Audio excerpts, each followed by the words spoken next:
Hi everyone, and welcome to another video from me, Natalie Hunter, harem fiction author and general weeb. In this video, I'm going to be talking about one of my favourite character tropes from anime, the Chuunibyou or Chuuni trope.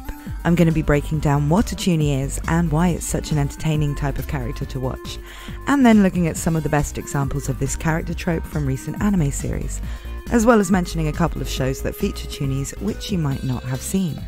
So, without further ado, let's jump right into this exploration of all that is Chuuni.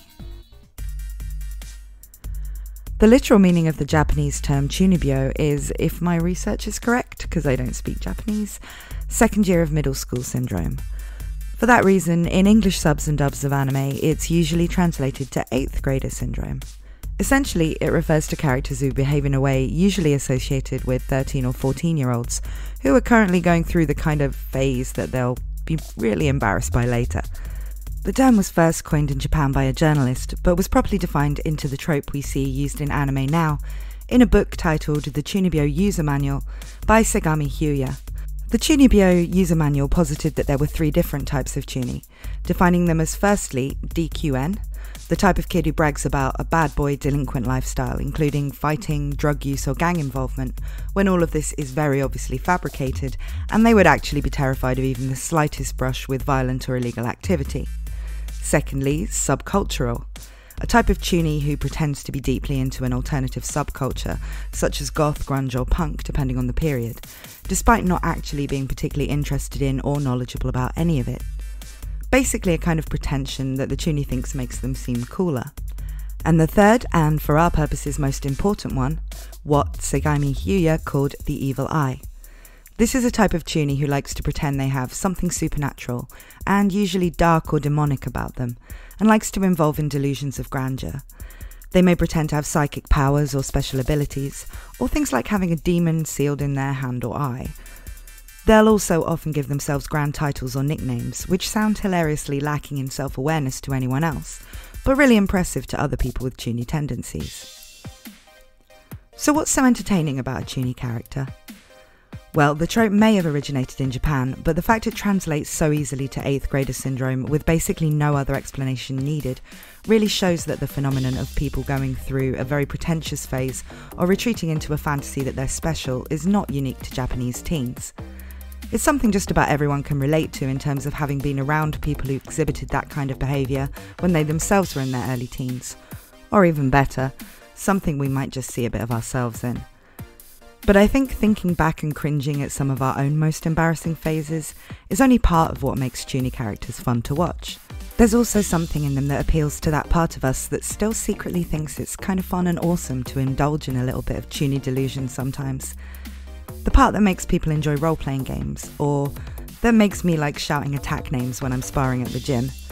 It's possibly the part that even makes me like to do martial arts in the first place, if I'm honest. Laughing at the lameness of the Chuuni character, but also kind of enjoying how into it they are, and especially the way that sometimes they even charm the people around them into indulging in doing stuff just because it sounds awesome, is what makes these characters some of the most fun to watch when they're written as obliviously proud of who they are. It can also be a really interesting trope when applied in a setting or situation where the character actually does have powers or something special about them, and they're just a little bit too into it. Adding that little bit of lameness to a character who is actually otherwise really cool and special can make them funnier and sometimes a bit more believable. In anime then, there are loads of examples of Chuuni characters in all kinds of stories. Sometimes they really are around the 8th grader age, other times they're older people who never really grew out of it, which can make them seem particularly embarrassing in high school or even adult professional settings. So let's have a look at some examples of the Chuuni character trope in play. There are definitely some good examples of the DQN and subculture Chuuni variants in anime, but these are nowhere near as prominent as the evil eye type. So the examples I'll be looking at for most of the rest of the video are all characters who display Chuuni characteristics relating to having supernatural abilities, magic and fantasy. However, before that, I think the best example of one of the other types of Chuunibyou, in this case the Delinquent Style, comes from an anime I don't think most people know about, so I'm going to mention it briefly here in case you like the idea of a delinquent Chuuni show. The anime in question is Kyokara Orewa, which I don't think even has a name in English as it's an older show and was never really promoted as a thing to the English market. I live in Italy, and here it was actually shown on TV under the name Due Come Noi, which means two like us. So people I know had seen it and recommended it as a funny show, which it definitely is. If you don't mind things that look very 90s when it comes to your anime and prefer watching subs, because as I said, there almost certainly isn't an English dub, you should definitely check it out. It's the story of two decidedly non-delinquent teens who don't know each other and decide to reinvent themselves with cool delinquent images before starting at a new school. What starts out as a rivalry based on posturing as the bad boys they're definitely not, actually results in them blundering their way into genuinely becoming the toughest delinquents in their area, over the course of 10 double-length episodes. It's definitely a great show to watch if you like both the comedy that comes from Chuuni-style pretensions of people pretending to be tough, and the kind of action comedy you see in other delinquent-themed anime like GTO. Okay, so that's enough talking about obscure 90s anime. Let's get on to the Chuuni characters you may well already know and love. And there are a few Chuunis as well known and loved as the first of my three big examples. Megumin is definitely one of those characters who's powerful and yet still has that Chuuni passion as part of her identity. Megumin's iconic eye patch, which she says seals her power, is actually just something she wears because she thinks it looks cool. She's seen all the time without it, and nothing actually happens when she takes it off. She refuses to learn any other kinds of magic than her explosion spells, despite the fact that she knows her life would be a lot easier and she'd be a lot more valuable as a magic user if she did, because she just thinks explosions are the most awesome form of magic, and she's really committed to her brand. But the best thing about Megumin's Chuuni tendencies is when you learn where they came from. In the KonoSuba movie, we get to see the village Megumin comes from and her family, and it quickly becomes apparent that Chuunibyou is basically their entire culture. Kazuma completely gets this, and manages to fit in with them straight away, using dramatic poses and grandiose introductions for himself, adopting the Chuuni ways of the Crimson Demons instantly. I don't want to spoil what happens in the movie, but the Chuuni trope plays a huge part in what's going on with Megumin and Union's people, and just everything about it is brilliant. Watch it if you haven't already, and watch it again if you have. My second example is a really archetypal type of Chuuni character, and that is Shin Kaito from The Disastrous Life of Saiki. This is basically this character's entire identity, with everyone around him being so used to the fact that this high school student hasn't stopped going on about the demon sealed in his hand and the shadowy organisation Dark Reunion who he believes are always after him, that they've really stopped paying it all that much attention. Kaidou has everything a Chuuni character could need, including his awesome cool name alias, the Jet Black Wings, and the bandage he refuses to remove.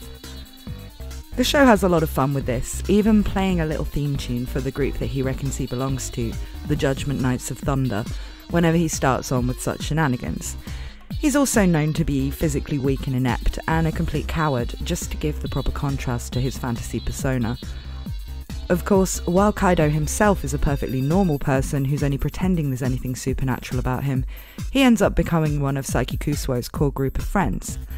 Saiki is basically the opposite of a Chuunibyou, being someone with godlike powers who just wants everyone to leave him alone and pay him no attention. It's a pretty interesting dynamic and a solid comedy series. It's definitely worth checking out if you haven't already, though don't watch the live action version, it's about what you'd expect, to be honest. Now, before the third one, a quick spoiler warning, because this is a character who's going to appear in Season 2 of ReZero, and who hasn't been mentioned in the first season of the anime. I'm not going to spoil any plot points relating to the new character or the story of any non-anime arcs, but I will be talking about the character's personality, so if you don't want to know, then this is where we should say goodbye for this video. Yes, while the other anime series I've talked about were all comedies, and that is usually where the Chuuni character trope shows up, ReZero is also going to be getting its very own Chuunibyou character in Season 2 in the form of Garfiel. Garfiel is a character whose personality may seem hard to figure out at first, especially for Subaru, but when it clicks with him that Garfiel is indeed a Chuuni, basically everything about his actions start to make a lot more sense. Like Megumin, Garfiel is a Chuuni who actually does possess a lot of power, being physically up there in the A tier of ReZero characters. That is, nowhere near as strong as Reinhardt or the Witches, but a match for a character like Elsa. He has a blessing that allows him to regenerate as long as part of him is in contact with the ground. He can transform parts of his body into powerful beast forms, and at the cost of his self-control, he can even straight up just turn into a giant tiger.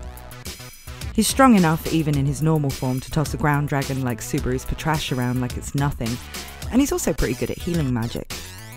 It's definitely reasonable then that Garfiel might have a high opinion of his abilities, but it's really his Chuuni tendencies that lead to him choosing titles for himself like the strongest of shields, and generally referring to himself in casual conversation as my amazing self. He gets jealous when Subaru comes up with names he thinks are cool for other people or their abilities, and he's seriously committed to proving that he's the strongest in nearly every situation. If it wasn't for Garfiel's very specific upbringing, this character would actually be a middle schooler, and knowing that actually leads Subaru to really get him, leading to some fairly entertaining moments of them nerding out together. He's definitely a character I think people are going to enjoy once he makes his screen debut in the new season when it eventually comes out in July. These, of course, are just a few examples of solid Chuuni characters, and in fact there are some anime that are pretty much entirely devoted to exploring the comedy potential of these types of people, such as When Supernatural Battles Became Commonplace, or Ino Battle as it's also known, which is also worth a watch. For me, this is one of those tropes that isn't used so much that it becomes almost expected in every show, unlike other very anime character archetypes such as the tsundere or the kudere, but it's one that I'm always there for when it is added to a show. So what do you think about Chuunibyou characters? Do you have a favourite who wasn't mentioned here? Let me know in the comments, and if you enjoyed this video, please like and subscribe. This is a very new channel, so I really need the love. That's all for this video, and if you're interested in checking out my own books, which are definitely anime inspired but are also pretty steamy and so not for kids, then please take a look on Amazon. A link to my full catalogue is in the description. Thank you for watching, and I hope to see you again soon.